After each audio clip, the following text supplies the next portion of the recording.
Welcome to this episode of Let's Chat. I'm your host, Chris Revel, coming to you from the Cat Cave in Warwick, Rhode Island.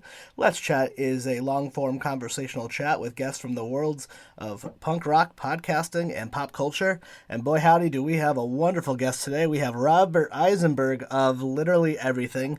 So we are actually here to talk about his podcast, Elizabeth Crowne. But Robert is also, he's actually more known for being a writer and a lot of other things. I'd say writing is probably his biggest foray, and this is why this is such a fun episode on a very personal level. So I met Robert about a year ago at the What She Writers Club right here in Rhode Island, the writers club I'm a part of. That we big fan of them. They're wonderful. They had hosted a podcast listening party, which I was asked to be a part of. And, this was a really big a moment for me on a personal level. I've spent more time than I ever have writing a speech for it to present. Got to meet so many wonderful people. For so long, I did this podcast by myself in my room. Don't get me wrong, I had a wonderful online community. Been part of network, so I've had a great community throughout the years. But this was one of the first times I started to have doing this podcast as an online thing that started to come into the real world. And, so it was interesting because Robert, he's a name. He's a legit name. If we were coming to meet in any other form, I would be, and a little bit intimidated. We're not peers if we're at the What She Writers Club, if we're there for a writing event, because I'm not a writer. But in the podcast world, even though he's such an acclaimed writer, his podcast is newer and he talks about it. It's a little bit more of a passion project. So all of a sudden, him and I were like peers, but he's Robert, and we got along just so well. I love him. I love his podcast. He's just such a great guy, and I love his writing. I've been a fan of his work for a long time. I read a lot of the Providence Monthlies. I've got to have a good opportunity to chat with Elise from Providence Media. That's a couple episodes ago. She's a lovely person as well, and it was just cool. He reminded me of so many friends I had in college. Those people that you don't maybe go out of your way to hang out with, and not in a mean way, but you just bump into, and then you end up talking for 6 hours at a party. I mean, that's Robert. We've developed this really nice relationship. Especially now we can't really hang out, and no one really can hang out as frequently as we used to. So we text every so often, and a genuine friendship has been born, and it's such a cool thing. This is such a fun episode. This is one of those episodes where we started to talk, and I completely lost track and was just genuinely curious because he's kind of an enigma to me. I didn't know a lot about him other than he's lived all over in different places and just little dips and drabs of information. I'm like, wait, what? So this is so cool. And all of a sudden we started talking, and I blink and it had been an hour and a half. So that was wonderful. It would have been about 7 hours if we could have. But make sure you check out all of Robert's amazing work on robertisenberg.net. We'll put everything in the show notes. And on our website, letschatpodcast.net.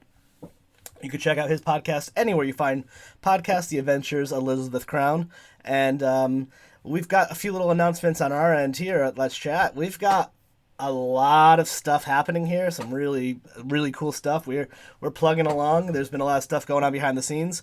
The Let's Chat team is myself, Chris Revel, the host.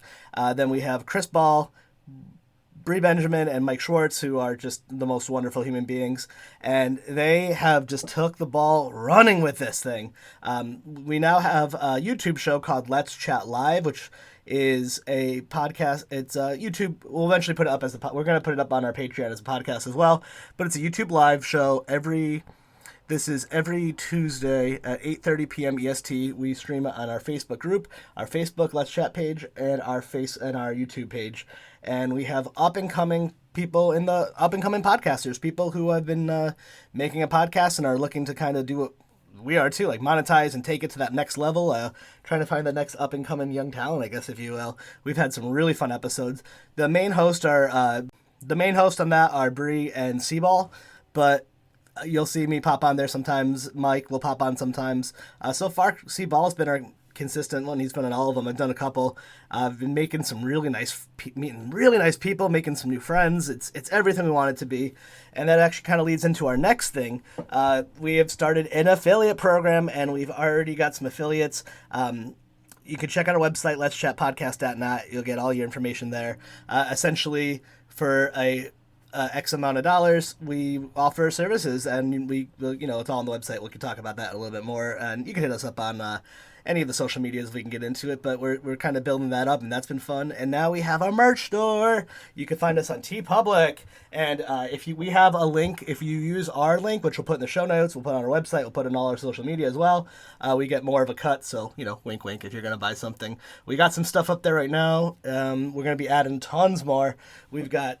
You can get T-shirts. There's mugs, keychains. I bought a notebook. My parents bought my nephew a T-shirt that says "Let's Chat with Chris Revel," and I might cry when I see that. It's one of the nicest things ever. You can find us all on all the online. We're Let's Chat Podcast.net. I'm at Let's Chat Revel on Facebook and Twitter and Instagram. And I don't know if I have anything else. Well, let's get to it.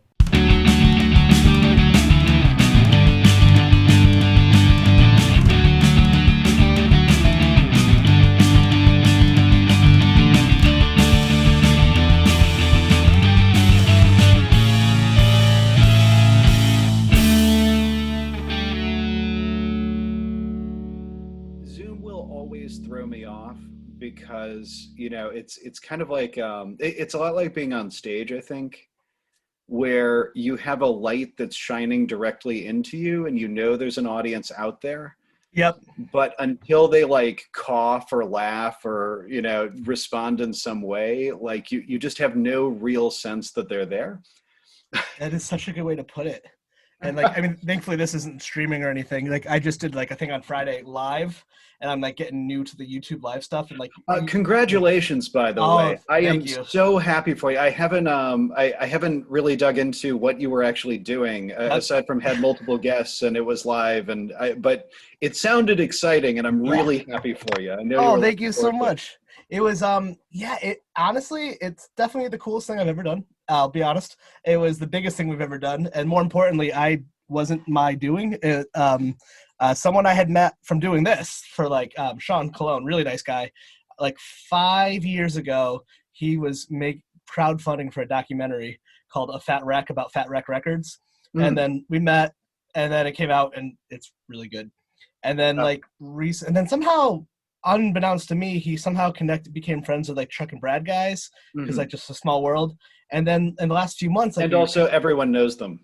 Yeah. Well, Sean's out in Texas too, so that's he was actually filming a documentary in New Bedford that hasn't come out yet.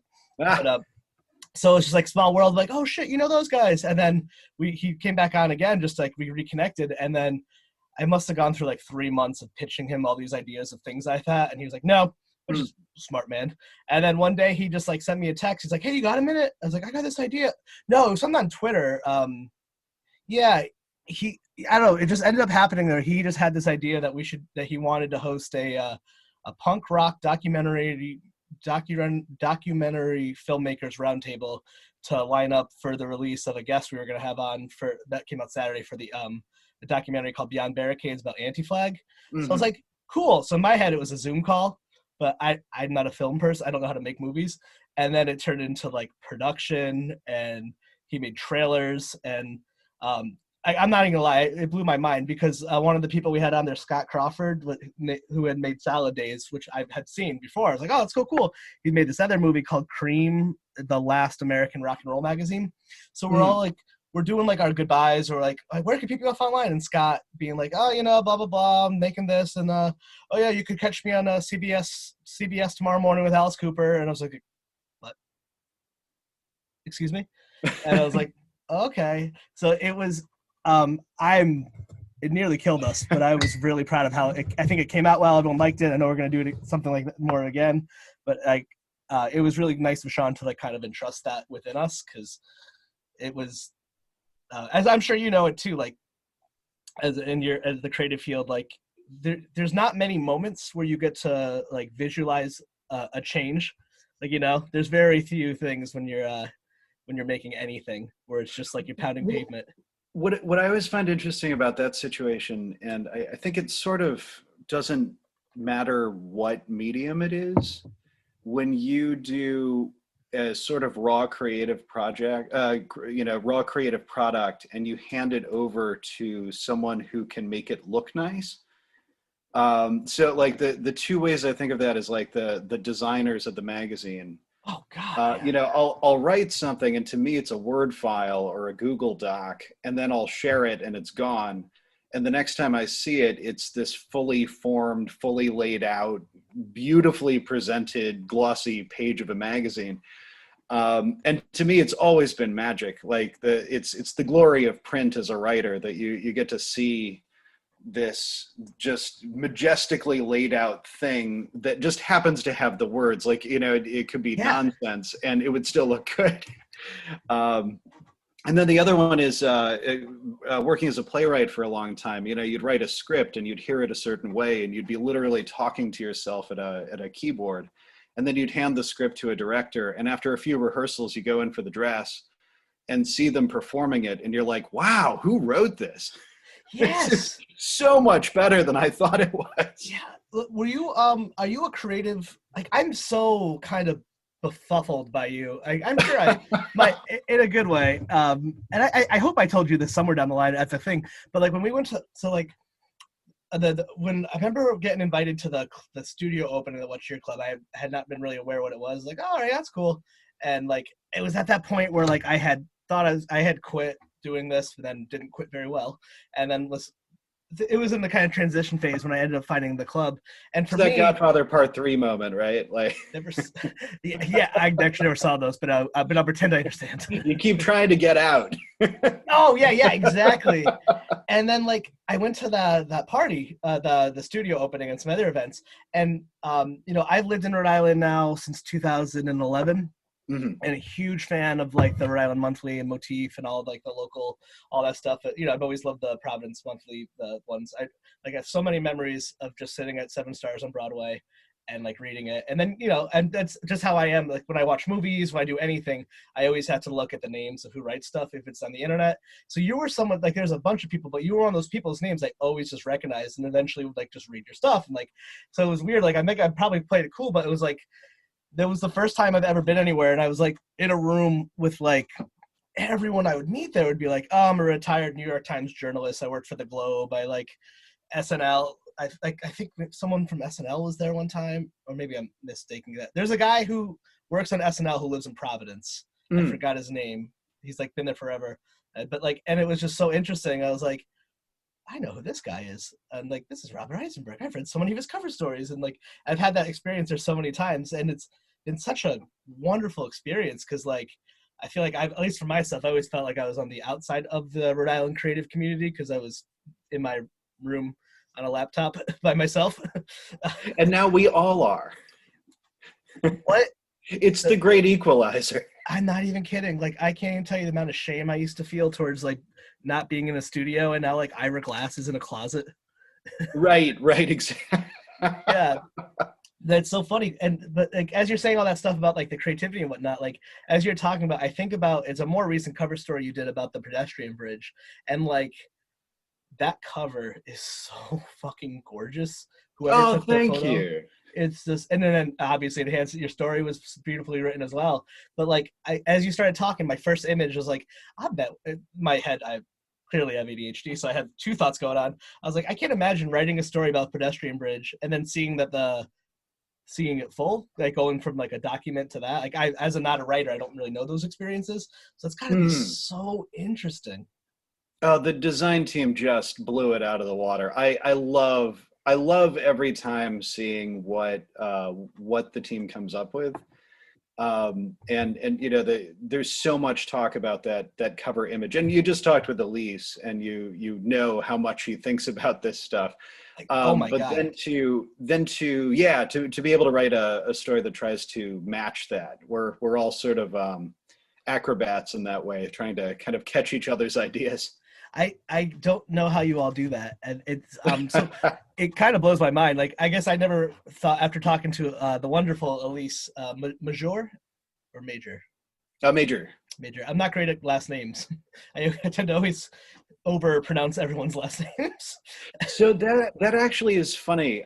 When during my very brief stint working for public radio, it was really funny transitioning from print, where it doesn't matter what as long as you spell it correctly, that's the extent of it. but then to shift over to radio where you need to also know how to pronounce their name. And it's not second nature to me to ask a person specifically, by the way, how do you say your name?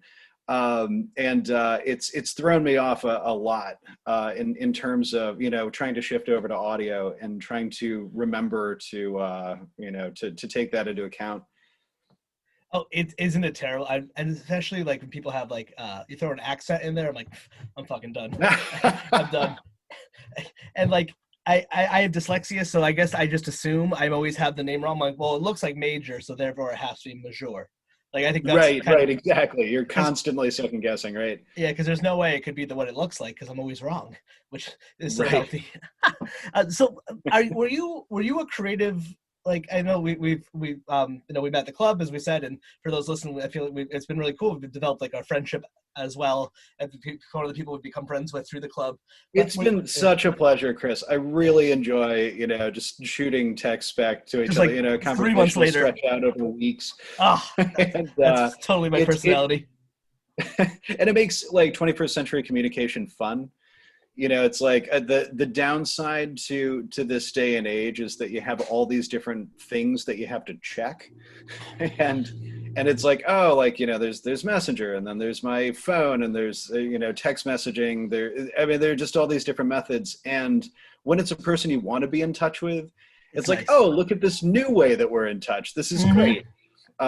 You know, that person pops up almost like an Easter egg, you know. That's the best way to put it. It's because it's like, oh, finally, not bills. Right. Or like a terrible news story that's going to put me in a tizzy for the day. It's like happiness. Um, were you a creative your whole life, as I guess you'd put it? Because I feel like for myself, like I'm identifying for the first time, even after doing this thing for like 6 years. Well, actually, almost 7, but like up until maybe a few months ago, maybe like a year ago, I would never consider myself like a creative person. And I did the show and I was loving it, don't get me wrong. But then like semi recently, it was just having these like moments of just like flash levels of creativity of just like ideas. And it's a blessing and a curse because there's times I can't sleep because of it, which I'm sure you know as well. Right. So it's like kind of new to me, like that thing I just did that film punk rock doc filmmakers roundtable we did with Sean was like that was only the first time I think someone like I'm like, oh, I'm not used to people pitching me fun things to make. This is crazy, Yeah. and like you know it can kill you, but it's wonderful. But that seems like now from what I kind of understand, because every time I talk to you, you just open Pandora's box into something else. Like, oh, actually, when I used to do theater or work in public radio, or this or that, or every time you say Well, anything. the big thing I think is so I have incredibly encouraging parents who are fairly eccentric, and and I grew up in Vermont, which is already an offbeat place, and That's right. yes, I went and to college up there. rural Vermont. My town has 1,000 people and no gas station, and I What town? love to tell people that. What's that? What town was this? Oh, Cornwall. It's just outside of Middlebury. I So know Middlebury Karen well. College is a place that everyone knows, and that was the Shire town, and I went to Middlebury High School and all that. Oh yeah. But I grew up in a house that my dad built in the woods, and it's wood heated, and you know, kind of passively solar heated. So like they're just really interesting people. They do make maple syrup for fun. My dad just built a sailboat. My mom is fluent in American Sign Language. She has been a therapist. She started learning to fly and then became a piloting instructor for prop planes. Like they're just really really unusual people, and they themselves are you know, are worth, you know, books could be written about them, and they're also really humble and, you know, really jolly and, you know, all that. And my brother too is also he's my younger brother, and he's a fight choreographer for the stage. So he has this recurring gig, like every time they need like a sword fight at the Metropolitan Opera, he goes in to do that. He's just like, I mean, they're all just really interesting people. So in terms of creativity, I was, you know, it's always been a very encouraging environment. And I guess I went through the usual thing where it's like, when you're in kindergarten, it's like, I want to be a police officer. And then like when you're like, like fourth grade, it's like, I want to be an architect because I like to draw. And then like gradually those like more practical ideas sort of die away. And the one thing that was very consistent is that I was just always writing. And usually short stories. And the embarrassing story that I just kind of cling to is like the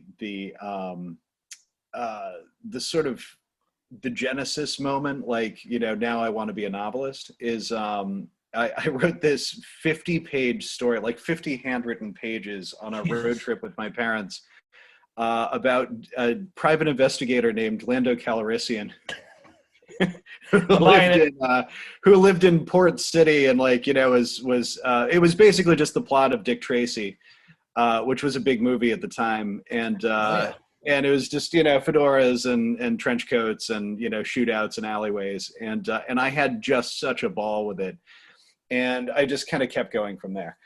And that was what, just after sixth grade. So it's been sort of nonstop and snowballing ever since. Insane, because you were 15 or 20 years before what Marvel is doing now, where you just take like a character like Lando and just put it in a different genre.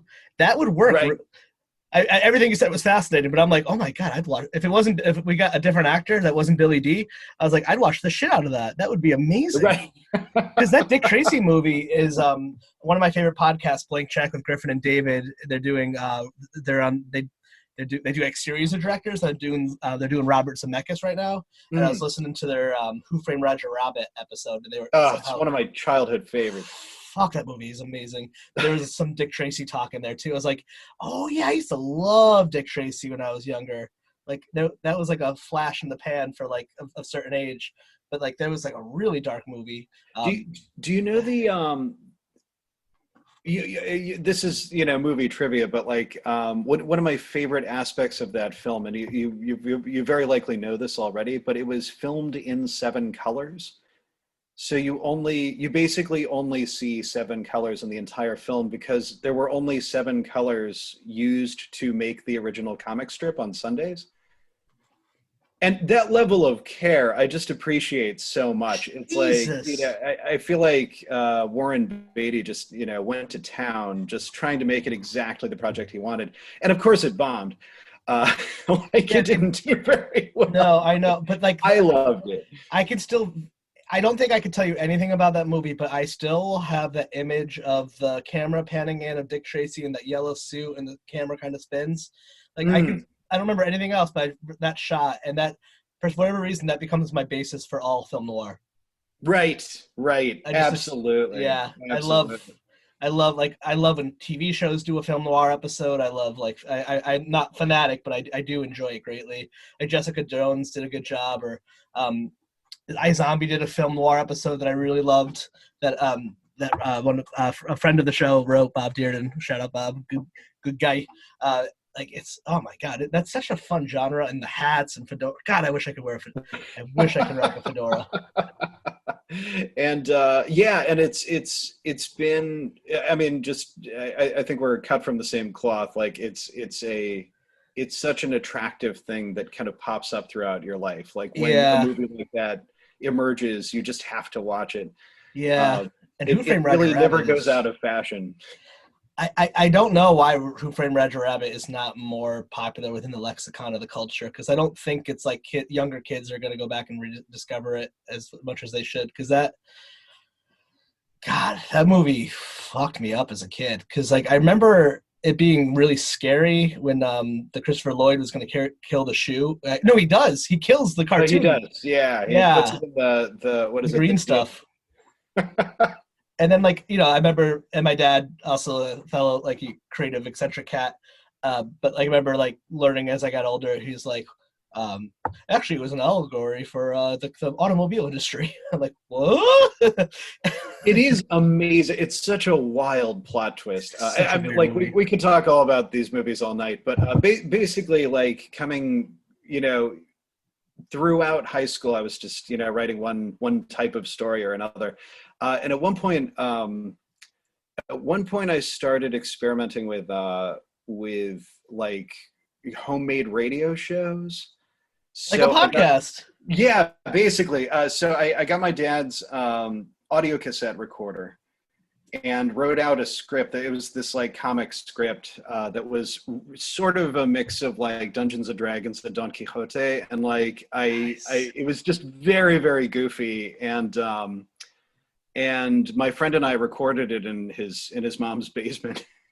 And this tape sort of circulated among our friends, and it was the first thing that certainly my mom listened to. And like as soon as she got back from her drive where she listened to it, she was commuting somewhere, and she's like, sure, yeah, like I'd love to hear your work, son. She comes back and she's like, this is really funny, like these are Aw. really good characters. And I'm like, wow, like that's so, my mom thinks it's great, but it That's so was just such sweet. an exciting moment. And yeah, as I was composing these, toward the end of high school, I was flirting with the idea of studying linguistics at McGill, Get the fuck because out, because my cousin Madeline went to McGill for linguistics no and kidding. All right, it's doesn't the do other path. anything doesn't do anything in that field related. She works in like tech. So you made the right call. So yeah, no, I really loved studying languages. I loved the science of language, of language, grammar, morphology, phonology, all of that. And it was just something that that really appealed to me. And then it came between. You'll appreciate this as um, the way that your life branches in different directions. McGill was one for linguistics, and then I also like fancied myself a dilettante. It was a word that I liked, sort of Mm. intellectual with a snifter in his study. Like that was how I sort of imagined myself. I had of course never had a job at that point, so Spoken so like a true yeah. writer. So I was thinking of going to St. John's in Annapolis, where you read the 200 greatest books of the Western canon. So when you learn geometry, you learn it from Pythagoras in Greek, and when you read, various classics, you read them in French. It was Greek and French, I think, that you learn, and then you read all of these, very famous books, and that really appealed to me. That was very much my personality at the time. And then the University of Pittsburgh. And I hope that some college recruiter is listening to this, because I think it's really important. They basically started sending me a lot of mail. So like every day I would get this new colorful piece of mail telling me about how great their creative writing program was, and that it was the oldest creative writing program in the nation, somewhat randomly. And I didn't know where Pittsburgh was. I thought it was in Ohio. I didn't know anything about it. I had never heard of the Pittsburgh Steelers. I didn't follow football. Like, I mean, I just had no idea what this city was about. I had forgotten that the opening to Groundhog Day, which is a movie I really like, takes place in Pittsburgh. Like, Oh, that's just right. just nothing. Like Mm. total blank space. And I show up there the first time and get the tour of the campus, and they call them pit pathfinders, and this guy was really animated and he was really jokey, and like just it was a very welcoming kind of tour. Mm. And at one point he stopped and he's like, sorry guys, just a sec, and he runs over to this hot dog vendor who has like big sunglasses, and he has this kind of like burnt looking neck, and he's also like really animated. And the tour guide says, hey Scotty, I'm really sorry I wasn't able to pay for this hot dog the other day, but thanks for spotting me. I wanted to get you your change. He's like, oh, that's cool, dog, that's cool, I got your change right here, that's great, you want another dog? Oh, he's like just like so like full of energy and personality. And like coming from small town New England, I was just like, I've never seen anything like this before. This is the hot dog guy.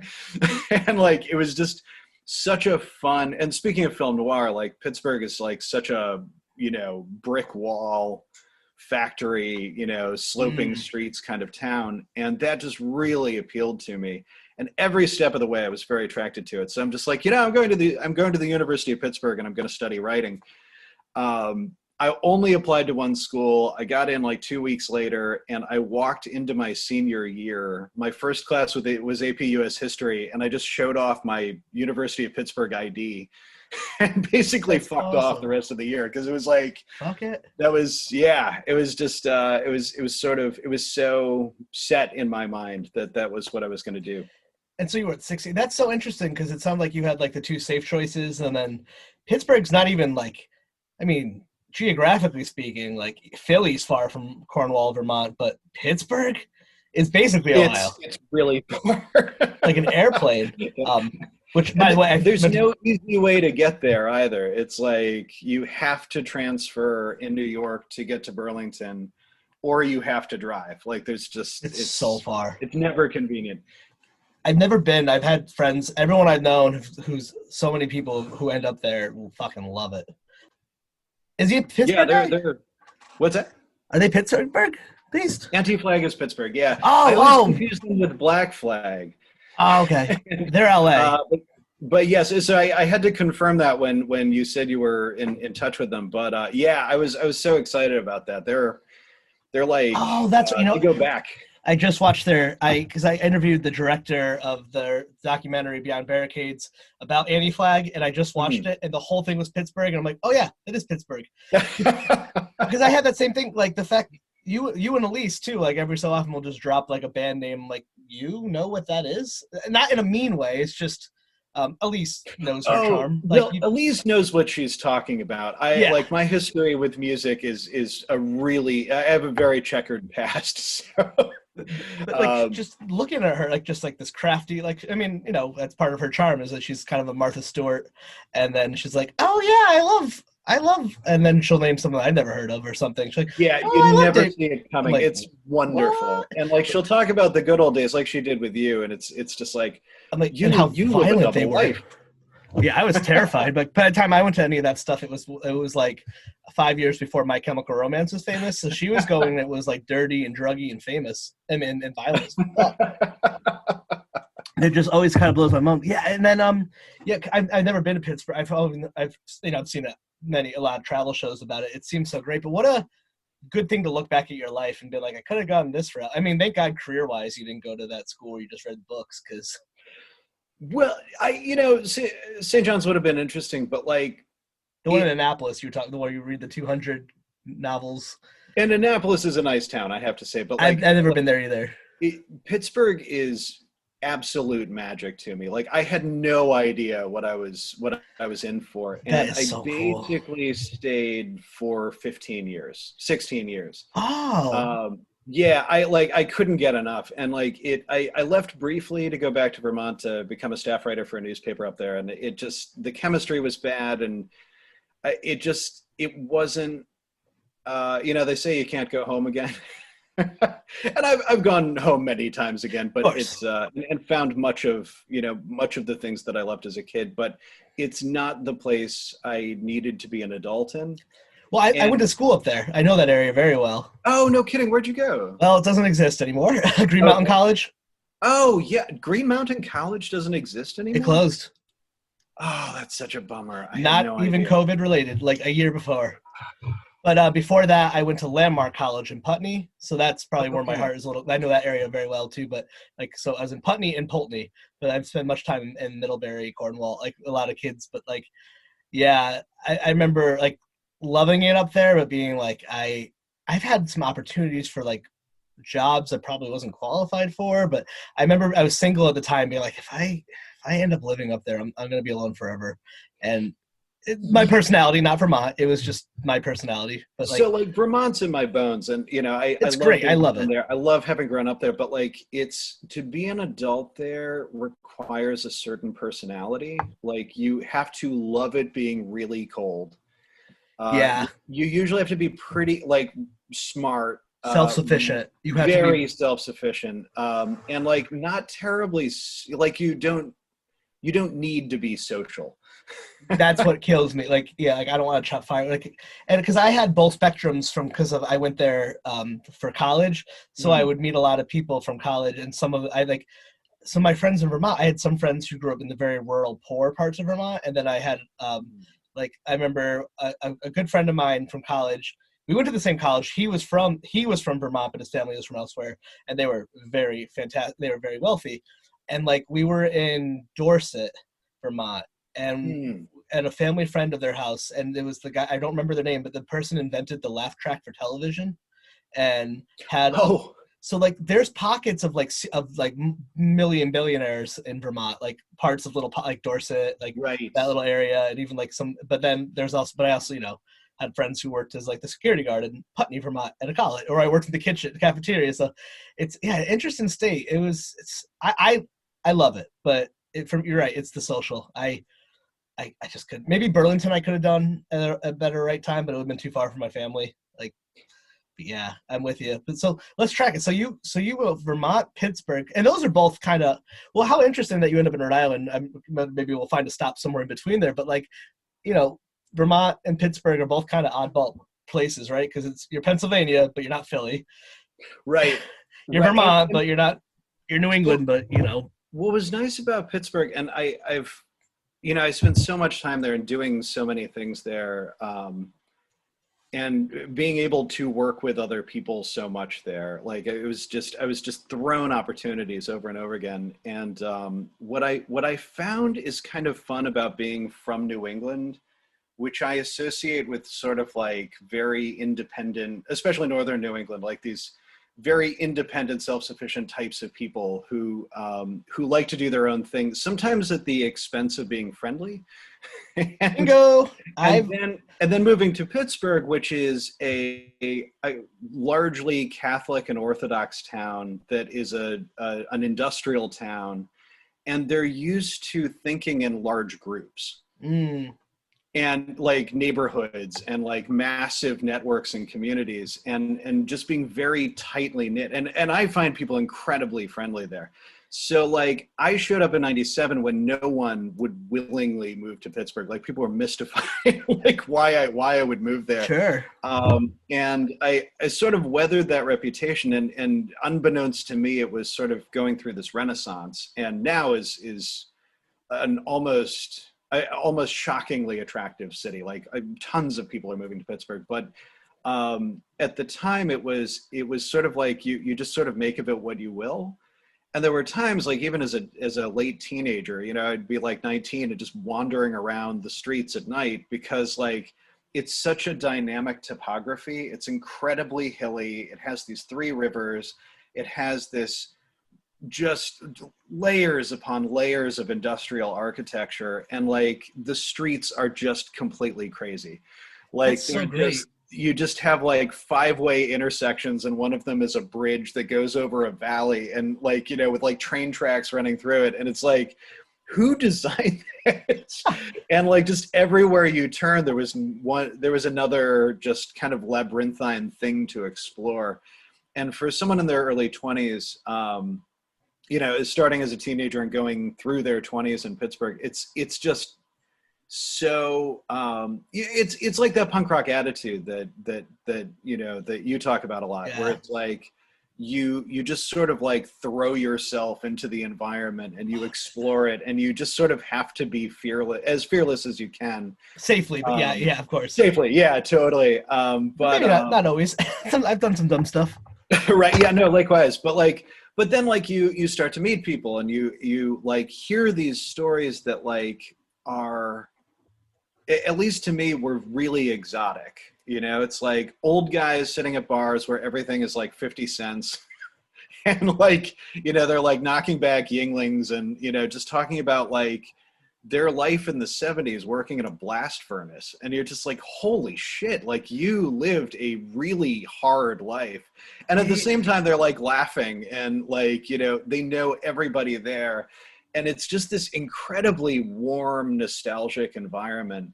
And for a long time, the big question mark, which was like the future of Pittsburgh, was such an exciting thing for me to contemplate, because it was like this could go in any direction. Like any Rust Belt city could turn into anything, Mm, and it has all of this history and all of this talent and hard work to sort of rest all of that on. And that kind of mythology to me was just, it was so it was impossible to leave. You know, I just had to explore it as much as possible. Of course. But then you choose what you have a path. I don't know if you have any stops on the way, but to Rhode Island Providence of all places, which everything you just described is how I felt about when I first discovered Providence. Like grew up in really Connecticut. Similar, yeah. Yeah, I grew up 2 hours away in Connecticut. Never really came here. Was more of like a New York, Boston person. Right. Very little knowledge. Just shit on it. Met my now wife who was living here. I was like, yeah, all right. Well, guess we're going to date, and then now we're married with a baby. But like, I mean, I can't even explain to you, like, when the first time I saw Waterfire, it's like, it's still a feeling I feel like I chase after, like, is all I can. It's like nothing I've ever seen in my life. It felt like Gotham minus Batman. So cool. Yeah. Absolutely. But like the whole thing you say about the future of Providence has always been a big question mark. I mean, by the time I moved here, like I was living in the Armory, it was, I think some of the bad times were pretty behind, so I never saw the old downtown stuff, but I still had that, you still get that sense of Providence of like, still can go either way, like, you know, you never know. Right. And absolutely. And that's what I love actually with, like, especially your work with the monthly specifically, and everyone there, like, it does such a great job kind of highlighting all the stuff, because I grew up in central Connecticut, and Connecticut, for all its great things, we don't have any good cultural art cities. Like Hartford, New Haven are not places they're terrible. Like, it's not a friendly city state growing up. So I was so... Well, I don't know if I would necessarily agree with that, because like New Haven, I'm most familiar with New Haven. And yes. There's a lot of needs. It's different when you live there. It's like why people in Rhode Island hate Providence. And people right, like us, right. Yeah, it's the same thing. So I grew up there, so take that with a grain of salt. I didn't explore New Haven until I actually moved out of Connecticut, and I'm like, why wasn't I coming here? In defense of your thesis, and to tie it back to Pittsburgh, part of what was so exciting is that like I could bring a bunch of ideas, and everyone had this kind of I know a guy culture that could put it all together. And it was so cheap. Like my rent for so I had 2 roommates at one point, and our total rent for the apartment was like $650. So my room was under $200 because it was the smallest room. And, you know, we had like a backyard, and we had this balcony, and like, it was on a, fairly nice street, and it was great. And no, I'm not at all. It at least used to be a ridiculously cheap city because it lost 1/3 of its population when the steel industry fell apart. So there was just a lot of property that wasn't, habitable by like married middle class standards, but like was perfectly habitable for like a 20-year-old bachelor who was, working in the theater and writing for the alt weeklies. So, so I had a life, man. Oh, it was great. It was just, Bohemian Rhapsody. And like, what ended up happening was I fell in with the theater crowd, starting at the University of Pittsburgh, and then we just kind of all stayed in touch. And every time and that crowd grew as we left college, and we just met like this. Pittsburgh must have 50 theaters. I mean, there are just so many. Theater is so big to it, and they're mostly community theaters, and they're mostly black box theaters. But it's so cheap to find property by comparison that a place like, to drop back, a place like New Haven couldn't have all these black box theaters because they would be so expensive or in such undesirable neighborhoods that like no one would go to them or be able to afford it. So in Pittsburgh, it was like totally reasonable to find a black box theater and like for a fairly normal person to produce a show. And, you wouldn't necessarily pay the actors. It might be an honorarium. It might be a very simple set. The costumes might be like whatever was in their closets. I love that. But like, fuck it, you're doing theater. And like, it also has like, 4 different theater programs, university programs for theater, including, Carnegie Mellon's like renowned conservatory program. Point Park is, respected around the world. So like all these people are pouring out, and it's like, so do I move to New York City and starve and like end up in like as like the dead guy and Law and Order, exactly. Or do I move to LA and starve and like just pray that I'm going to end up in like a commercial for a tire shop? Or do I stay in Pittsburgh and do as much theater as I want Mm. and, have a total blast with it? And, become very respected in that small pond. And after you've developed this CV, then you take the risk and spend $2,000 a month in rent in New York, and that was my mentality for 16 years. I was just like, I'm writing for an alt weekly. I have a column and write regularly, all these features for Pittsburgh Magazine, which is roughly the same as Providence Monthly. Every city has one. This beautiful glossy magazine. I was writing for MSN.com about television. Like I was writing for what was it? Spark Notes. Their like lifestyle blog for basically like nerdy teenagers. Yeah, I forgot that site. It was so fun. I had such a good time. And then I would be thrown all of these kind of random things. I also didn't drive for 8 years. Nice. I just like stopped driving. I let my license run out. I really don't like to drive. And with the money I saved from that, I would go traveling whenever I could. So that I've been to, I want to say it's 39 countries now.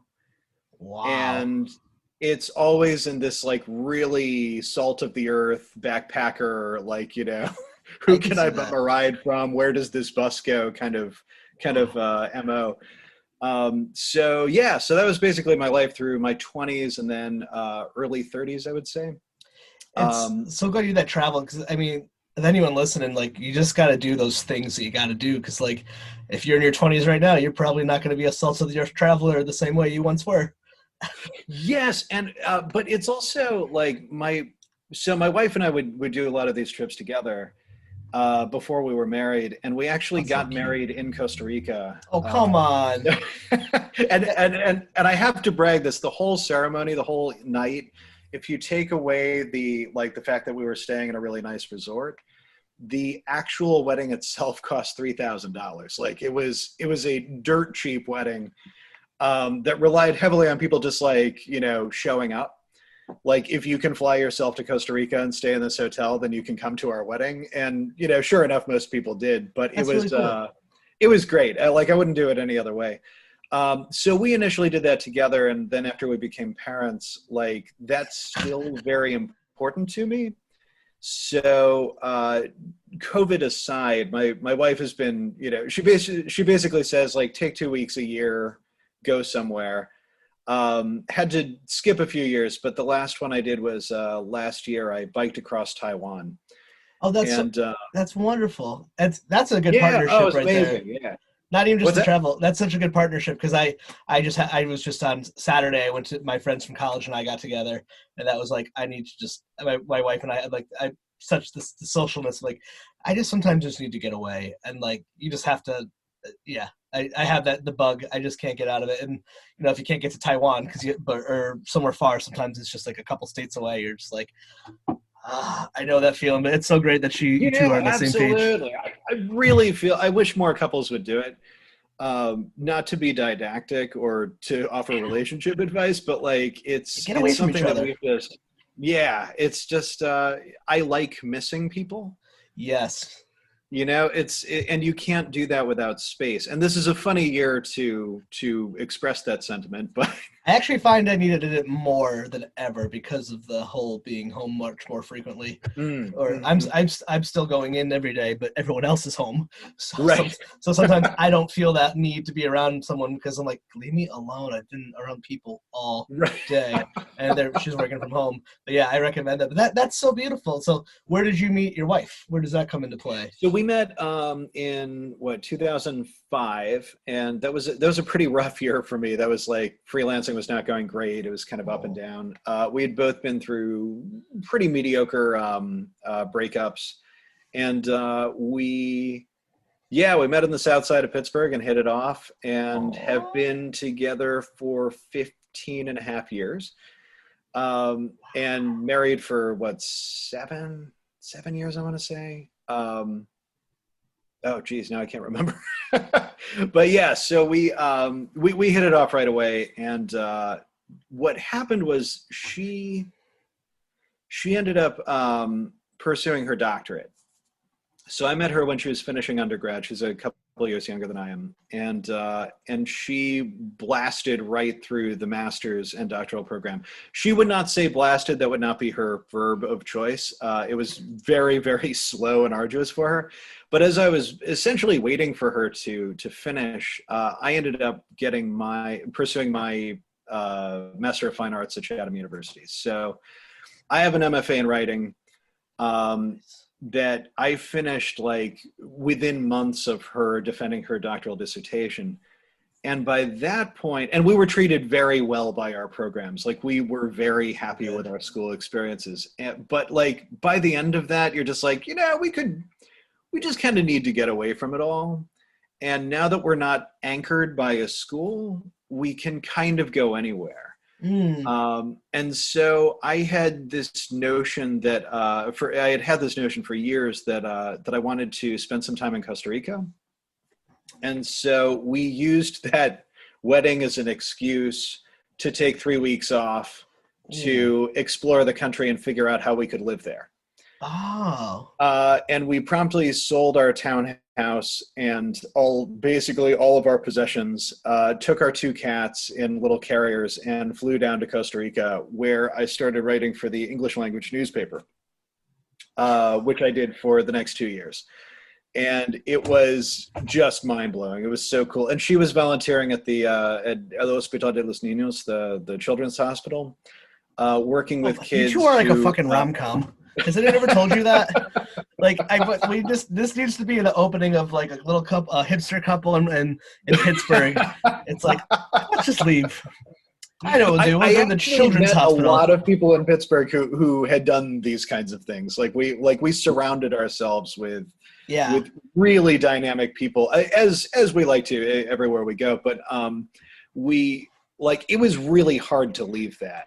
Believe it or not, it was I can't imagine. Oh, do we leave the Rust Belt to live in like the Central American tropics? Like, oh man, This is a tough decision. And I always said I would never leave Pittsburgh except for the most extraordinary opportunity. So when I got hired by the Tico Times, which is like Central America's like main English language newspaper, they've been around since '57. And made a name for themselves because they covered the Nicaraguan Civil War, basically. Like they were this community newspaper that like just covered like Costa Rica's very, very limited news cycle. And then all of a sudden they were like the closest news organization to the Nicaraguan border, as like during the 80s Nicaragua was just falling apart. So they served as kind of a home base for a lot of these, for a lot of foreign correspondents, and did just incredible work. So like they became a really big deal and had been a big deal ever since. And when I got there, they were in the process of transitioning from a weekly physical newspaper to this like 24/7 online portal. So I just like, they said no to almost nothing. Like I got to write just anything I wanted. Was just constantly running around the country, like, finding interesting people to interview, and mostly doing what I do for Providence Media, like, finding like small business owners and arts organizations and, very soft news, but meeting all of these extraordinary personalities. And when I got there, I spoke almost no Spanish. So like developing my Spanish skills as I went along. And to this day, I'm astonished that they hired me, and I can't believe what they let me do. And by the end, it was about 500 articles that I filed for them. And also I got to produce multimedia for them. So I'd gotten into video, and I produced something like 50 short videos that were just like short documentaries about, little things happening. But it helps run up traffic. It helped me sort of practice that skill. And it was such a blast. I can't even describe what those 2 years were like, Chris. Were your parents like, cool? Yep. That's amazing. Yeah, no, they were, once again, they were just like, this is the time to do it. You have to, we'll visit you. see how long you're going to be there. But like, they're not from Vermont. They moved to Vermont in a very similar way, Okay. where they just sort of found this like weird, like Vermont in the 70s was a totally different place. It was like, the Wild West of the Northeast. So they were very familiar with that impulse, having fled the suburbs, so we had a really good time. And then after almost 2 years, we were like, this is great, but we've kind of gotten our fill. We didn't love the expat culture. We have some strong feelings about a lot of the expatriates we met. And you sort of feel like part of the problem after a while. I can see that. Yeah, it's like, prices for everything have skyrocketed, and it's just rapidly kind of modernizing in a very uncomfortable way for a traditionally kind of agrarian culture. And we knew that we were totally contributing to that. Yeah, you can't. It's not even like you're living in Pittsburgh but it's like it's a completely different country. Exactly, and like, you were not born there, and you are not of it. It's probably pretty clear everywhere you go to. Exactly. So like, people were very, very hospitable, and I learned so much. But in the end, I was like, we got what we wanted. We feel that we've made that our footprint has been very positive. Yeah. And if we stay, we risk turning into people that we don't like. So and also we were planning on adopting our son, who was born in China, and we knew that was the direction we wanted to take, and it was just kind of too complicated to be in Costa Rica, have a U.S. based service, and then like be adopting from China, and that's a longer story, but we basically, I was just like, okay, I hate to give up this like dream job, but to my wife, I was like, so where can you find a job? And she ended up getting this fairly solid professorship at Arizona State University. So we moved to Phoenix, Arizona, a place we knew absolutely nothing about. Wow. Again, I thought it was in New Mexico. Geography, not your strong point? Well, no, it usually is. These were just like cities that like I hadn't given much thought to before I lived there. So we moved to Phoenix and got a condo, kind of sight unseen, and with all of the savings that we had from Costa Rica, and adopted our son and spent 2 years in the desert. How old's your son now? He's 6.5. Oh, I love. I saw your biking that bike. My daughter's 3.5, so I'm like, you're a little bit above me, but I'm like, I got to get that bike thing. Felicity's gonna love that. Eventually, we'll do a play date, I hope. But yes, I can't wait. Kids. she loves big kids. Your son's adorable. Excellent. Match made in heaven. Yeah. Oh yeah. We've definitely. So we struggled with IVF, and then eventually had Felicity, and then my wife had a very traumatic birth. So like the idea of doing it the natural way is out of the question. But adoption is definitely something we think and have talked about more than once. And I think my wife worked with the foster care system in college up here before. She's pretty knowledgeable of it. But I work in behavioral health, where as I'm sure you may or may not know, but there's anytime those systems, there's always overlap. So I've worked with some adoption agencies, or sometimes there's been crossover in those worlds of people. But I mean, the foster parents are the most amazing people on earth. I got it. It's just such a beautiful thing. It warms the heart, and which this is going to be so strange, but only you will understand this, because I know you listened to the episode with Elise I did, and I remember telling her for some reason you always threw a Zachary Levi vibe at me. I don't know if you, and he's Shazam. He also was in Chuck, but he's also in Miss Maisel. He plays the doctor. Wait, he plays who in Miss Maisel? He's the doctor in Miss Maisel, the second and third season. Oh, no kidding. Okay. And for some reason, and just I'm so embarrassed that I don't know who this is. Oh, you'd be very. There's such. He used to be a huge dork, and now he's pop culture. He went from like a really dorky actor, then he was on Miss Maisel, and just the most charming man. But then he's also Shazam, which is like a DC movie, but it has and it's so funny, because it shows the most accurate portrayal of group home foster care system, and it's a superhero movie, so it wasn't doing that for any other reason. It would, and no one else watching that movie watched it unless you've had an experience of like growing up in foster care or I've worked in group homes for years, and it's so funny. I'm like, I wonder if that's what it is. Like, you got the good dad Zachary Levi vibe going. Oh, wonderful! That makes my day. I'll have to look up his movies. Did you watch Miss Maisel?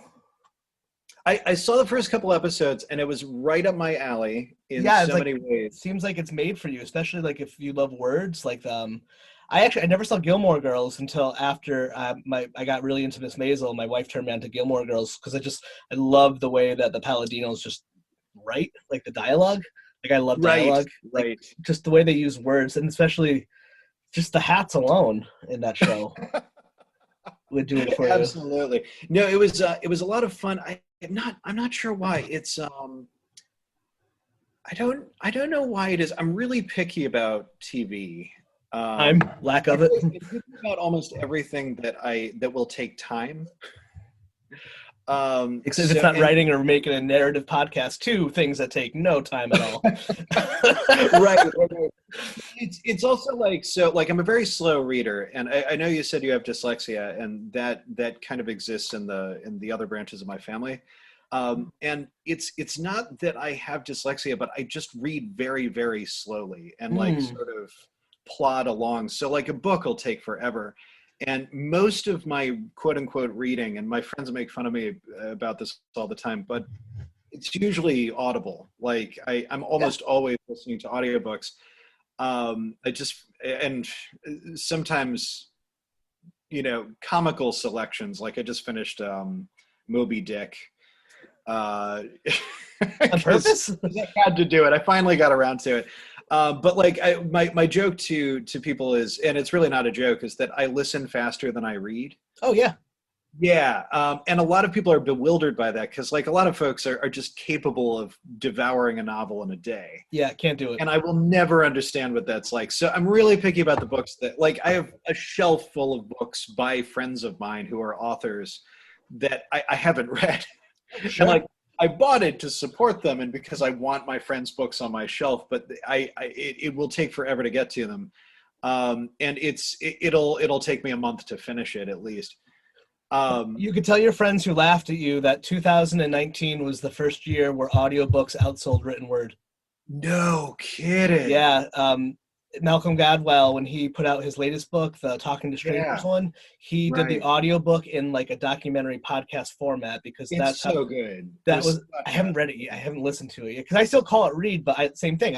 I just process it. I actually think there's more people like us who process more from the audio than they do from than the reading aspect. Like it's always been why I was always attracted to like public radio and like and podcasts. But that's it's there's the medium, the audio. I mean, we are literally plug for our buddy Sean. We are in an age of audio, like literally, like it's not since Gutenberg has the written word not been the thing. Like there's been a seismic shift, and now audio is more powerful than written at this moment, commercially and otherwise. It's interesting.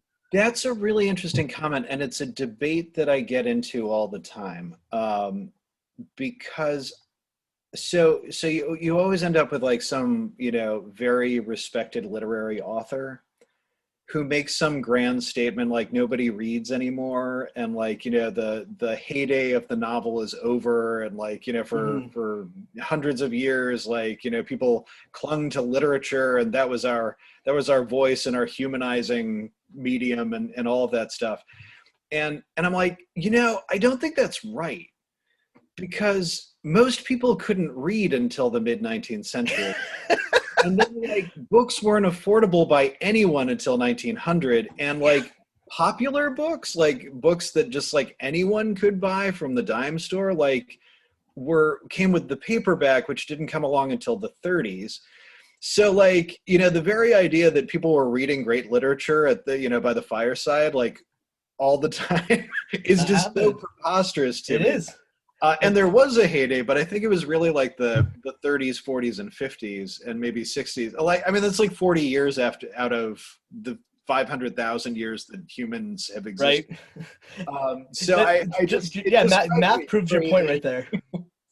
Now that said, I think reading is wonderful, and one of the more criminal aspects of the 21st century is that, like, I feel kind of guilty when I'm reading a book, like actually picking up a book and reading it, because I start getting really antsy, like there's something else I should be doing that is more important or more pressing, and that this is like this unspeakable naughty luxury. Yeah. That I'm looking at words and absorbing them for the mere pleasure of doing so. And that really upsets me when I have that feeling, because I'm just like, why would reading be so unthinkable? I know, it's so strange. I mean, that's like people who don't like collect people like with vinyl, like vinyl collectors and stuff. Like I'm not huge into it, but I do have I did get into, I had a little bit of a phase, but like you know, it's like the same thing. Why don't I just ever sit down and put on a record anymore, even though I have Spotify? I mean, I do it sometimes, but you know, I don't know. I think the idea of a book or a record is about this like fantasy of time.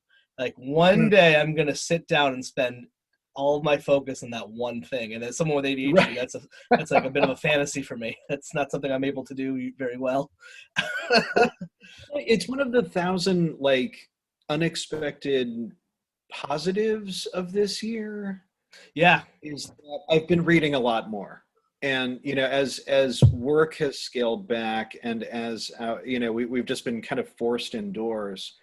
You know, once you kind of run out of stuff on Netflix, it's like, well, why wouldn't I read a book? And it's not as social, but when you're stuck with the same, you know, tiny little bubble of people every single day for months on end, Whoa. it's like they'll forgive you for not, you know, they'll forgive you for wanting to break away and indulge something like a book. Yeah. And I've just loved that. Like, I mean, weirdly enough, and I, of course, I don't want coronavirus to stay, and I wish it had never existed in the first place. But like, it's one of those virtues that I've really embraced, is like the slowing down and the appreciation of, like, I mean, you're home. Like, so many of us don't even spend meaningful, thoughtful time at home. It's I just never like, did. well, this is where I crash out.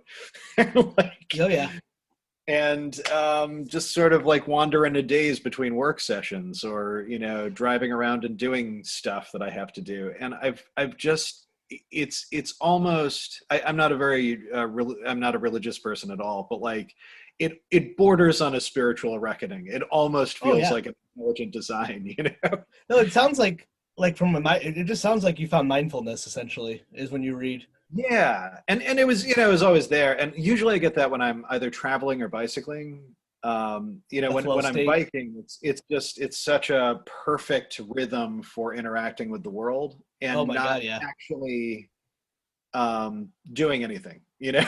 Like, The best thing that, I mean, for humans have been altering our conscious or subconscious, either with breathing techniques or some sort of like some sort of drug of some sort.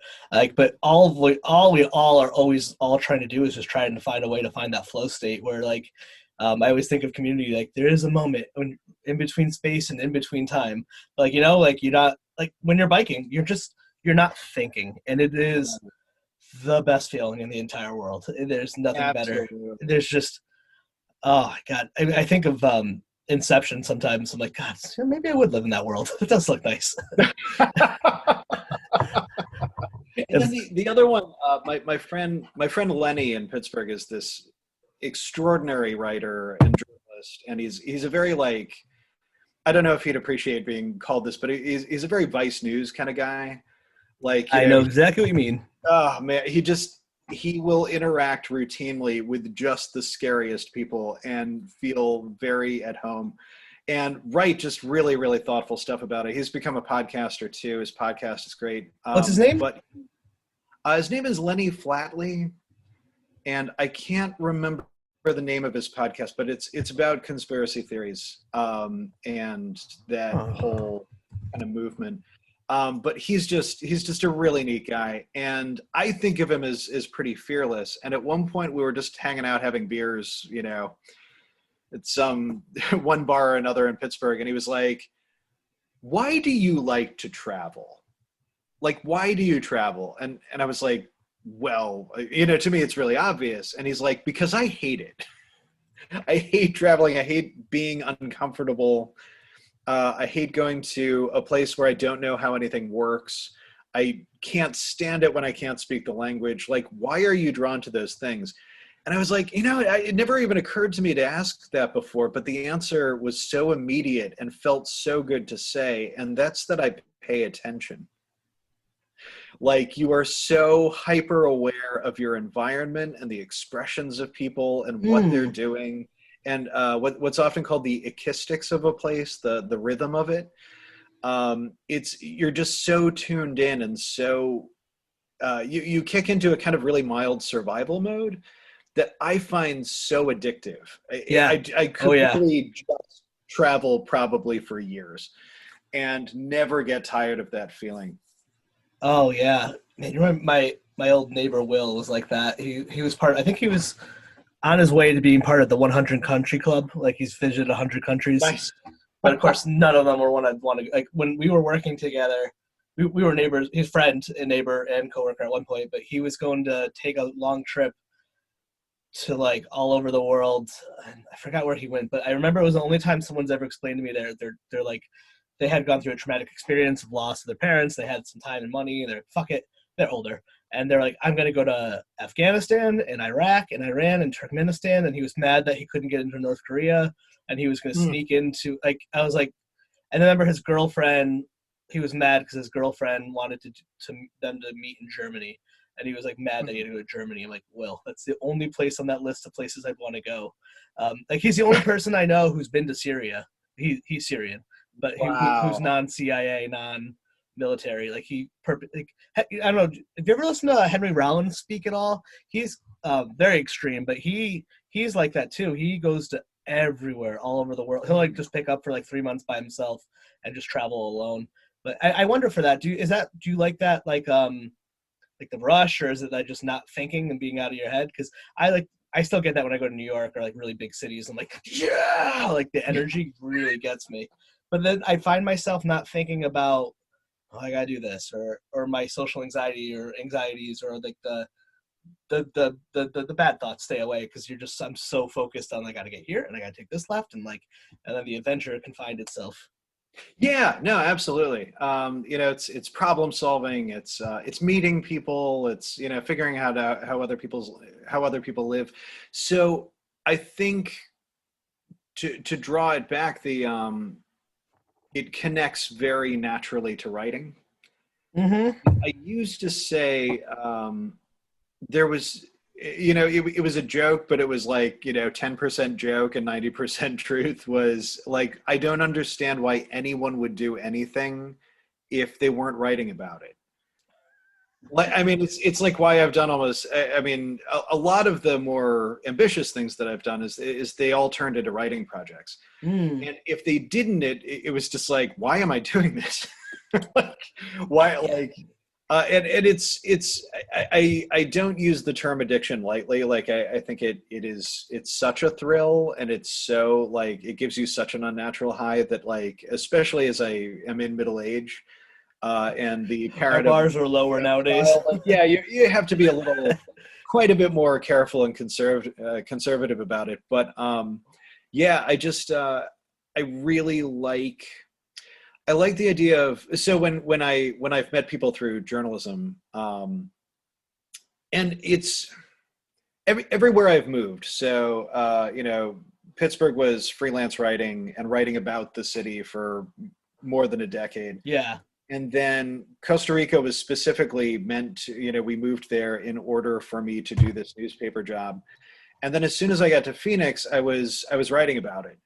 I was picked up by the Phoenix New Times. The editor over there, Amy Silverman, like, basically hired me before I showed up. She just saw what I had done before and was like, "When you get here, come to our editorial meeting, and we will give you something to do."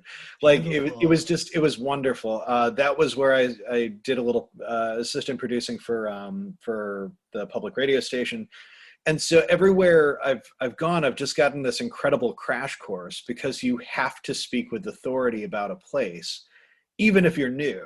And like, journalists are doing this all the time. Like, they're constantly getting hired by a business or an entity in a place that they don't live, and then they move there, and then they have to describe it in sometimes molecular detail. And that's within a couple of weeks of getting used to it. It's just like, okay, so this is the highway I take to work, and this is how all these things work and all these relationships. And like, you just really have to study it closely, really fast. And like, I wouldn't want to do it any other way. And that was the same with Rhode Island. Like, I had to, I was writing for 5 different magazines covering different parts of Rhode Island, all owned by the same company. And you had to become an expert in the whole state very, very quickly. And like, I'm not from here. I didn't know anything about Rhode Island. At one point, someone said in an editorial meeting, they referenced Wayland Square. And I was like, oh yeah, I heard that was a bad area. And they just looked at me like, what? Like, that's like, that, like, what are you thinking Wayland Square is? That's like the poshest neighborhood in all of the East Side. And so, like, you have to make mistakes like that in order to like get everything figured out. It's the risk you run. But it was so great. And the one stop in between was when my wife got a job in Boston. Okay. So she was, ASU was not ideal. She's a medical doctor, is that correct? No, she's a behaviorist. So she works with kids with autism. I mean, this movie is now writing its 3rd act, right? She's way more interesting than I am, but can we get her on here, people? Come on. No. My brother-in-law is on the autism spectrum too. Oh, no kidding! All right, he's probably more. I guess would probably very high function, probably even be more Asperger's-y. Right. And I've worked with that population when I was younger too. I used to be a mentor for autistic teens and stuff like that. Oh, no kidding. All right, cool. I just have such a special place in my heart for the autistic community. They're just the sweetest, funniest group of people you'll ever meet. Like, they're so funny.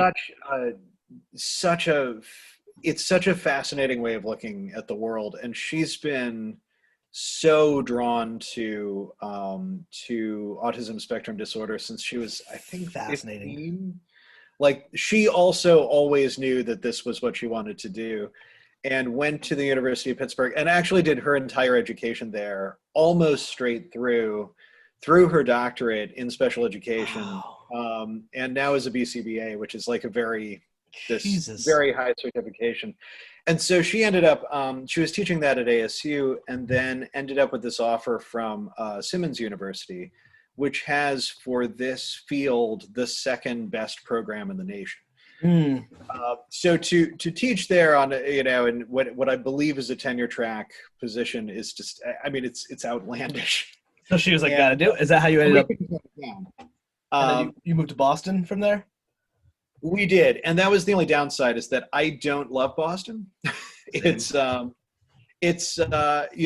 have deep respect for Boston, and I kind of like the kind of I'm not sure how to put it, the sort of like rough and tumble nature of Boston. But it is not my town. It is like we have no chemistry. I do not fit in, despite the way I look. Which, of course, I was going to say, you look like you could be from Boston. Yeah, no, exactly. I look like I walked right out of Southie, especially if I put a hoodie on and like really put on the accent thick. It's like, yeah, right. I'm gonna get some crawlers. Anybody want some? Get some coffee too. It's an attitude that, I kind of admire from afar, the same way I like a lot of things from afar, but that was just a hard year in Boston. We left there for Providence, and I had made no friends. Like, there was no one to say goodbye to. We said goodbye to our neighbor, who was from Israel. He was Palestinian, and owned a restaurant, I guess, somewhere in Boston, and like never invited us to the restaurant. We knew nothing about this family. They were like nice, but like That's so New always like, England. hi, good to see you, close the door. You know, it's just like, that was our That's whole experience. that's so New England, right? Where because you're from It, Vermont, New England. I'm from Connecticut. Like Connecticut, Mass, is very closed off, and then once you get in, there's a gooey center, but there's a lot to get through. I totally concur. So, and I wasn't going to wait around for that. It could have taken years. So I got the job at the magazine as at first Oh, as an assistant editor. Actually, I have to backtrack. I'm sorry, and I know this might require some editing for you, but it was a weird turn of events because we moved to Boston, and I knew I was against like every Ivy Leaguer in the world for a job. Like we were not moving for my job. And sure. I'm like, oh, like, what am I going to do in Boston? Like, I sent out like something like 35 resumes, like, you know, got no word back from anyone. Just as I had expected, living in this really mediocre apartment for like $2,000 a month, like just really, really unpleasant experience. And on a whim, because I had been to Providence once, I sent my CV to the University of Rhode Island, their English department, to see if they had any need for someone to teach there. And they wrote me the next day and said, would you be interested in teaching screenwriting? Do you have any experience teaching screenwriting? And so I had taught playwriting at Duquesne University for 5 years. And you know, I had studied fiction, and I knew, and I know a lot about film. So it's just like, yeah, like I can teach them how to write a screenplay. I don't, I've never made a movie. Like none of this, I've written screenplays before, but like they've never turned into films. Is that okay? And they're like, yeah, you know, like, I mean, as long as you can teach them like the format and like, you know, the 3 act structure and, you know, all the stuff that goes into character development and budgets and all of the things you have to think about as a screenwriter. I'm like, sure, like I would love that. So I didn't know that URI is not in Providence. So I was driving from West Roxbury Holy fuck. past Providence, another 45 minutes to URI. So it was an hour and a half each way. And then I don't know if you've been to URI campus, but like the parking is deadly. So then like I would have to like find a place to park somewhere on this campus and then teach my class for like an hour and 15 minutes. And I have to say, I loved it. Like, I loved the time in the car. I loved the changing leaves. Like, it was like fall semester. It was this very adventurous thing twice a week that I would journey to the southern reaches of Rhode Island Yeah. and teach this class with these, I mean, just wonderful, engaged, super imaginative undergrads. And then drive back, and I was like, okay, like this is great, but I am making nothing at this. Like this I'm spending all of my money on gas and parking, and like this is absurd. So I wasn't sure what I was going to do after that, but it had broken the ice with Rhode Island, and I kind of had a sense of the geography and the mentality here. So on a whim, I wrote to Providence Monthly and was like, "Hey, I've freelanced for a bazillion places. Would you be interested in a freelancer?"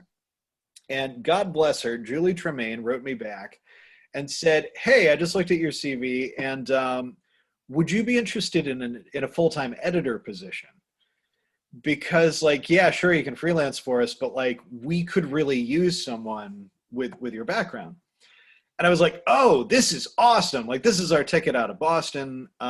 This is an excuse to move to a really cool state. I like, let's see if that works." So I put we had a lease for the next whatever it was, like 8 months. So I put 8,000 miles on our car, Jesus. driving back and forth from Boston to Pawtucket, where the office was, just all up and down 95 every single business day, so that through like snowstorms, through Oh yeah. sleet, Yep. like, to put in my 8 hours a day at the office and put together these magazines for a state I didn't even live in, and like didn't know very well. And I had just it was a really hard year, but it like we like when we left Boston and like the movers came in to like pack up all of our mostly not unpacked stuff. Like, Yep. we had Yep. barely opened a box in Boston. It was all just kind of like, you know, piles of luggage. The like the movers threw all of our stuff in the truck, and we're just like, Oh, we are moving to the place we want to live for a long time. What And year it was was, this? what's that? What year were you working for That them? was 2018. I think it was 2018. Oh, you've only been down here that long? For a couple Yeah, years? yeah, it's been like 2.5 years. Oh, I had no idea. Maybe it was 2017, but yeah, we have not been here very long. Um, and Rhode Island and Pittsburgh have that in common, where it's like if you don't have 7 generations of family there, then like you're not actually from there. Yeah, yeah. So and I say that in humor, but it's true. I'm a very recent kind of visitor here. So That's too funny. And you're also like the critique of our culture with your magazine writing. Oh my God, I thought you were from here. I heard my, it's such a fun state to get to know. It's exactly my temperament, and we it's had weird. thought about moving back to Pittsburgh and really wanted to, but the job market was not quite what we were hoping for at this stage in our lives. So I like Rhode Island could not possibly be a better consolation prize. It's just it's so close to home. It's so familiar, but it's also, we get to discover something new every day. It's so fun. You travel I still feel like a tourist when I'm in Newport, even though it's my home state now for a So decade. true. You cross that bridge and it's just like, what is this I'm like, magical place? yeah, or like the East Bay, or even the fact that the majority of our state is covered in trees, but no one ever thinks that. Or Right. you go to Right. Burville, like I before COVID, like my job requires a lot of travel throughout the state. So like on any given day, I'll start in like Providence or Cranston, and then I'll be like in Newport, Middlebury. There's been days I've done the entire state, and it's just like Wow. it's this big, but it looks so different. It's It's so true. it's incredible. That's so what a journey, man. And then so then that would speed you up, and then you're like, you know what? I hate free time, so I'll start a narrative podcast. So that um so this whole short story, this whole fiction enterprise started actually in Costa Rica.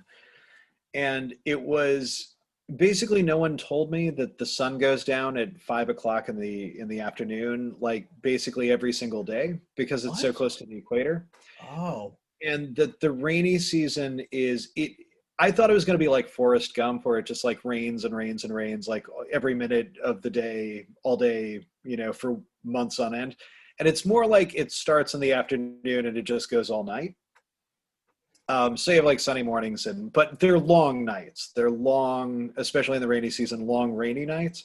So like you couldn't really go anywhere, and like it's kind of drumming on the tin roof, and you're like again, you run out of Netflix. And I was missing Pittsburgh, and I just had this weird desire for, even 2 years before that, to sort of revive pulp fiction.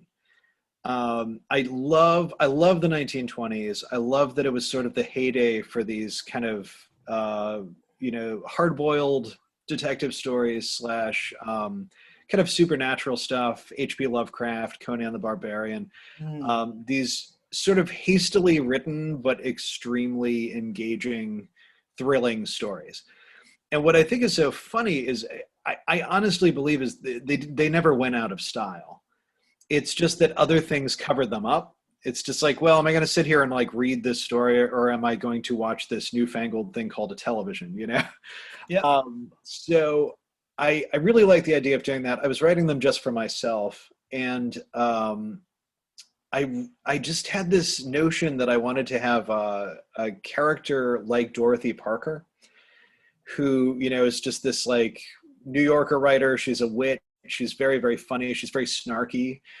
She's a flapper, so she has like the most awesome fashion ever created for women. And I wanted her to be this kind of like globetrotting adventurer, and basically to entertain any genre I wanted.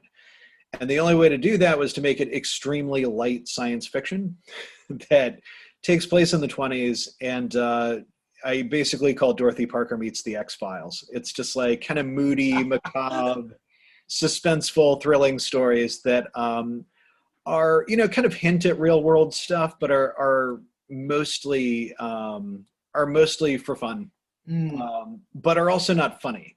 Like she's witty, but they're hopefully legitimately suspenseful circumstances, and have a sort of kitchen sink realism when you are not encountering like vampires and zombies and stuff. But even then, like, you know, hopefully it has this sort of grittiness, this sort of realness that that I really liked. So I was writing those, and I actually published a few in these kind of like weird online journals. Um, and it was sort of an embarrassing thing because I'm like, oh, like this is my fun project while I'm also like a fairly seriously trained journalist and literary, you know, fiction writer. Like, what am I doing? But I can never just write for fun. I have to show it for people to people eventually. Um, so honestly, I was going to give up on it because like no one seemed very interested in this kind of thing. And then I was like, you know, I love podcasting. I love audiobooks. I'm just going to do kind of a serialized audiobook with mood music. You know, just very I love that. simple. I really missed the theater. I missed acting. And as a parent, like acting is just a very difficult thing to do. Theater is basically all at night, which is Oh yeah. when you should be seeing your child. Yeah. So I was like, you know, this is a way to do all of that stuff on my own at home. I love that. And it was what 4 years ago that I posted the first story arc. So 5 different episodes serialized, and just kind of to see what would happen. And by I think it was within that month, I had gotten 1,000 downloads. Damn. And I was just like, whoa, like it was by so it was October, it was by Thanksgiving. I was just like, I just broke 1,000 downloads. I can't believe it. Like, who are these people Yeah. who are finding this? And of course, like my platform gives me a map of the world that shows Yep. where people are downloading it. And I'm just like, so people are hearing this in Australia. Like people are hearing this in Germany. Like it's mind blowing to me that they're finding it, much less listening to it. So that was very encouraging. And I was just like, well, I might as well do some more. So I just produced my 50th episode this summer, and I'm almost at 80,000 downloads. Wow. I'm glad to hear you say that as a podcaster. I was really shocked that it's Narrative is done so well. yeah, yeah. And like most of them, I don't know who they are. Like most of my friends promise to listen to it and don't, and that's totally cool. It's weird to hear your friend like tell you a story, oftentimes, but but whoever they are, whoever these listeners are, I've just been so pleased and grateful to them because it just keeps it going, and it's like literally just like throwing fuel into a fire. Right. That might be burning anyway, but it burns all the fiercer because of them. Oh, I mean, it's such a good platform as well because it could turn into so many other things which you are talented at doing down the road too. So it's such a good place. You throw it out there and then be like, maybe one day this is like a TV show or a movie or this is a play or like it's you know the repurpose of content. I do want to be respectful of our time because I forgot to look at it because I'm not. I don't. Sometimes I'm more engaged with other guests than others, but like I wasn't. I didn't think the whole time. I just kind of blacked out for the last hour and a half. So that's a good sign. You can be the first person that I tell this, because I made an announcement on the podcast, but again, I don't know who my listeners are. So you're the first person I know who will hear this. Yes. So I just effectively self-published a book, but it was the first 3 stories. Sorry, it was the first 2 stories from the podcast, and then an additional one that no one has ever heard or seen. And they've all been gathered into this book, The Woman in the Sky and Other Stories. It is available in paperback and Kindle, and soon an audiobook. I'm in the process of putting that together. I'm very proud of it. I'm very happy with how it looks. And that was released a few days ago. So that is now available. But here's the exciting part: is that it's the first of 6 publishing events that will take place over the course of the next year. So from October 2020 to October 2021, there will be a new project of this type every 2 months. Oh wow! I expect to be getting those email blasts from Jillian and Yes, you Jody will. from the club. Oh, well, congratulations and all of this. And I'm sure we'll be doing something of nature of this in some capacity, and as the future continues on. I I'm think so, yeah. so But excited for you, man. I'm so glad that I finally got to tell someone, because it's exciting, and it's largely an answer to this year. Like, I've just needed something to look forward to, and it's nice to kind of just focus creative energy on a thing that's so manageable and so direct. Yeah, I'm in the complete opposite, where I'm going like taking this manageable hobby to a place of driving myself nuts. So it's nice to talk to someone on the opposite side of it, which and deservingly so. Like you got to have a good outlet, and and oh my god, and I think narrative works so much better because it's a show where you want to find an audience. You're going to find an audience the longer it exists because of like a Netflix show. Some people like wait till you want to catch up. You don't want to wait Right, for right, seasons. right. Yeah. So, I wish you.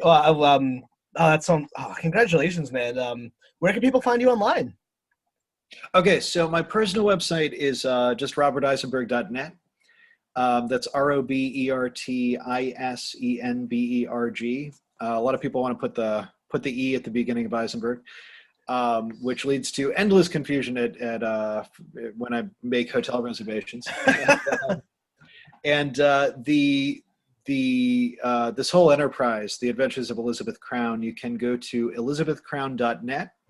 And there's a whole bunch of fun stuff on there, introducing you to this world, and links to the books themselves, and lots of little blog posts from that sort of explore what goes on in this alternate 1920s. I think it's a lot of fun. I'll be curious your thoughts, actually. Yeah, I cannot wait to explore this further. This is gonna be great. Oh, excellent. Well, thank you so much, and have a good rest of your night. Let me just turn Chris, off. I'm so glad this finally worked out.